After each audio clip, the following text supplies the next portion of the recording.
Okay, so welcome back.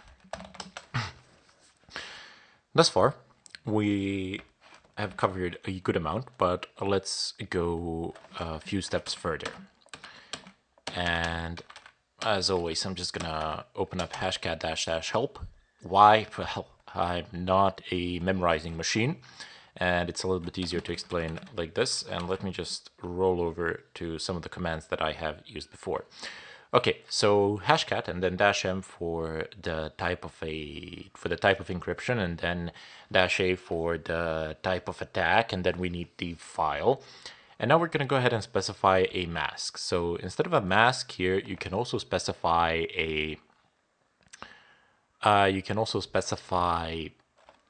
basically the file containing a set of masks. So you can automate the process in such a way. And HashCat can also be fed information, but depends which program you're using to feed the information to HashCat. That's gonna affect your performance. The best possible option, in my opinion, is to have the HashCat perform all the operations that it needs to perform, and probably the slowest one is to actually read from a dictionary file. In my opinion anyway, don't hold me to my word, because I'm pretty sure that your graphic card will be able to process information faster than it will be able to read them from your disk.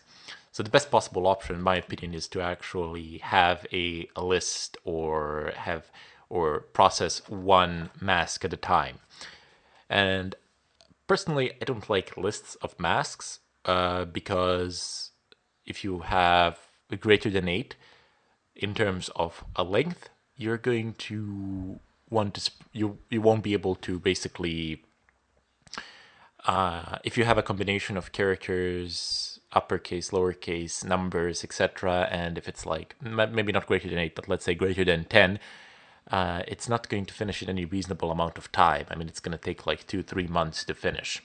And if you go up to 16 or something like that, that's going to convert itself into decades. It all depends on how many graphic cards you have, how fast they are, and how well does it all work, and how lucky you are, basically. So let's go ahead and specify our first mask that I would like to try out. So we have created some sort of a set of our own assumptions, and the first assumption is that the mask will contain the first letters that it will contain will be the first characters that it will contain will be letters. So let's go ahead and type in letters. Where is it? So the first mask will also start with the lowercase, so dash L dash L dash L. Okay, and the rest of the mask can be numbers. So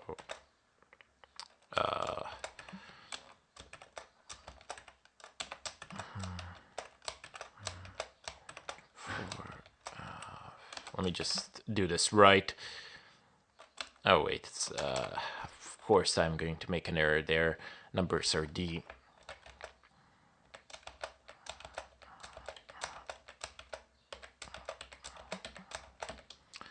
Let me just see if I got this right. And no, I didn't. Control C is the universal interrupt. Let me just count this one more time. So 1, 2, 3, 4, 5, 6, 7, 8, 9. Okay, so this should be the right mask.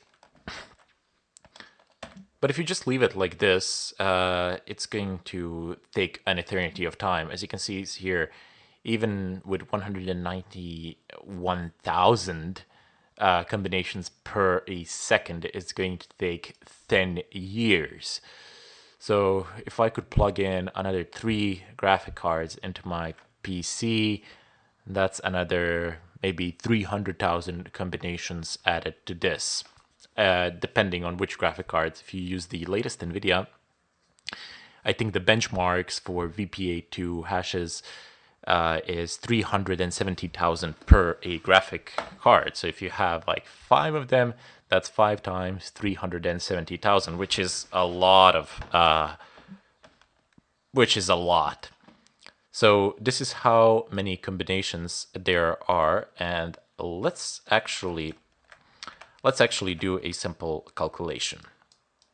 Okay, so let me just nullify this and paste this number in, and then this is not, oh, okay, I do have it. So divided by, and we're gonna say 5 times 370,000. Okay, I'm pretty sure that calculation is off. Me and my calculator skills are amazing. So let's just do it like this. Cancel everything and type in 5 times 370,000. That equals to 1.8 million. So let's leave it at that. And now 1.8 million. So let's go ahead and divide this number with 1.8 million. Okay, so divided by 1.85, and then 1, 2, 3 equals. So this is the amount of seconds that would be needed in order to complete this task. Okay, so let's divide this with the amount of seconds in an hour to get this in terms of hours to get a bit of a better perspective. Okay, so you would need 68,000 hours. That's a lot. Let's get the number of days. So 24 equals, so 2,800 days. And let's divide this further by, well, I actually wanted to divide it by 30, but here, let me just do this. 2850 divided by 30, which is the amount of days in a month. It would be 95 days. That's about 3 months. Actually, it would be 95 months if my oh god, I've lost myself in these calculations. But that's besides the point. I just got lost a little bit. But that's besides the point completely. What I'm trying to tell you here is that even though if you had that much power, if you know nothing about the password, and if you don't help the HashCat out with the masks, with the proper masks, you're going to basically be stuck without being able to do this. I mean, this is going to work, and in 10 years, it's going to give you the proper combination, most likely a little bit before 10 years, depending on where the password is along the merry list. But years is not something that's realistic. Something that's semi-realistic is months. Something that's realistic and something that would be realistic are weeks. So what we need to do is we need to make assumptions, blind guesses, and help out the HashCat out. So you can assume that the passwords of pretty much any wireless access point out there will contain letters first. So you can have one set for the ones that begin with an uppercase letter, and you can have one set that does not begin with an uppercase letter. And if you can also make assumptions that people will generally put like 1, 2, 3 here. 4, 5, 6, 7, 8, 9. Yep. The people will generally put numbers such as 1, 2, 3. And if you run that, you're going to get a custom char set undefined. Okay, you cannot have a question mark here. And if I run that again, stats. So you see, the time becomes immediately far more realistic. It says in 2 days and 18 hours, I am going to complete. So what you're doing is you're doing guesswork between 8 and 16 characters, and you're creating masks in between 8 and 16 characters.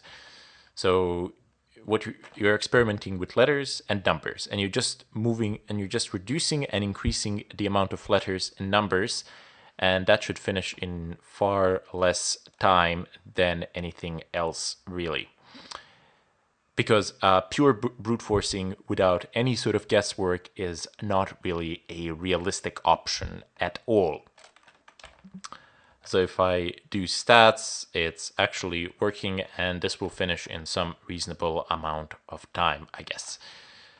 Just to show you how the output looks like when it does work, let me help the system out. 1, 2, 3, 4, 5, 6, 7, 8, 9. Of course, a dictionary attack would work far better against this particular password, but in general, it doesn't work that well, as dictionaries are basically region-specific. If you're in the US, you're in luck, because there are a lot of dictionaries for the English speaking areas.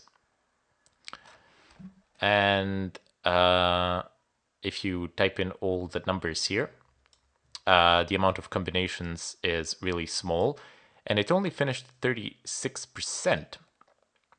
So there you go. It says something, and then the ESSIDs, and then it gives you the password. So this is what I was talking about, that chance factor, the luck factor. It only finished 36% of possible combinations, and it actually found the password, which is anything short of incredible.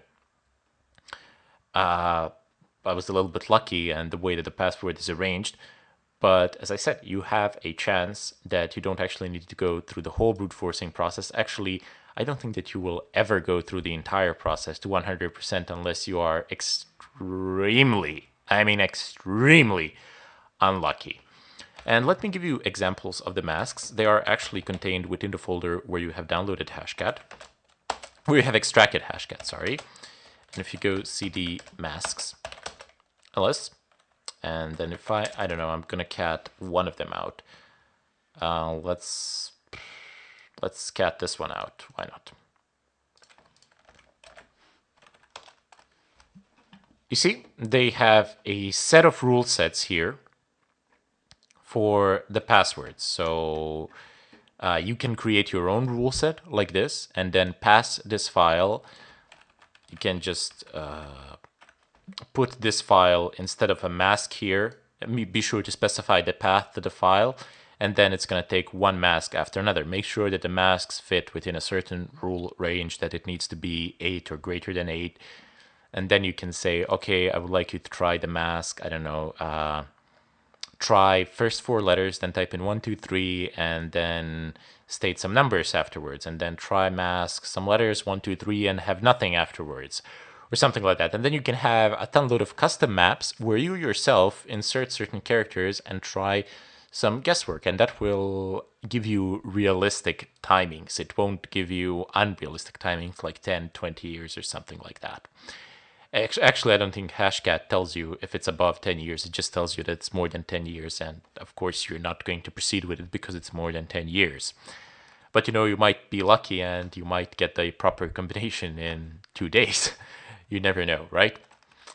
So with this, I'm going to go ahead and bid you farewell. And I would strongly advise you to play around with HashCat to your heart's content, because it all really comes down to the masks with HashCat. You get a great speed boost, but you still need to help the system out to a certain extent. You go on the net, see the word lists for the dictionary attacks, and take a look at them a little bit. Take a look at what sort of passwords do people use, and based upon that, you can be constructing your masks. Anyway, bid you farewell, and hope to see you soon, actually, because we're going to be doing some cool stuff later on as well.